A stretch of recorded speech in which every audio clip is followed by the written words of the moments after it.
আপনারা আমার সামনে একটা সাঁকু দেখতে পারতেছেন। অনেকেই এই সমস্ত সাঁকুতে উঠছেন, এই পার থেকে ওই পার পার হইছেন, আবার অনেকে এই সমস্ত সাঁকু চোখেও দেখেন নাই, কারণ এখন এই নতুন নতুন ব্রিজ হয়ে গেছে, এই জন্য এই সাঁকুগুলি এখন উঠে গেছে আর কি। তো আমার সামনে একটা সাঁকু, তো আমি এখন এই সাঁকুটা পার হব, ঠিক আছে। যারা এই সমস্ত সাঁকুতে উঠছেন তারা অবশ্যই আপনাদের মূল্যবান কমেন্ট করে জানাবেন যে এই সমস্ত সাঁকুতে কারা কারা উঠছেন। তো এখানে কিন্তু আরেকটা সুন্দর দৃশ্য দেখেন, সাঁকুর সাথে আরেকটি ছোট বাচ্চা। তো এই বর্ষার মৌসুমে ও মাছ ধরতেছে, কি সুন্দর জাল।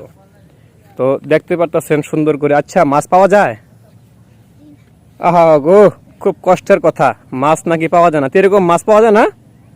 আল্লাহ, মাছ নাকি পাওয়া যায় না। তো যাই হোক, ইনশাল্লাহ মাছ পাওয়া যাবে।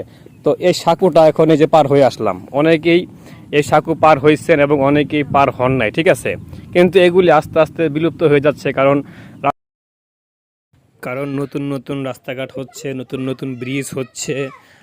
তাই এখন আর ওইরকম আগের মতন সাঁকু দেখা যায় না, ঠিক আছে। তো এখানে খুব বন্যা এবং চতুর্দিকে পানি আর পানি দেখতেছেন আর কি। আর একমাত্র গ্রাম অঞ্চলে আসলেই এরকম সাঁকুগুলি দেখা যায় এবং এই সাঁকুগুলি এর ভিতরে ওঠা যায় আর কি, ঠিক আছে।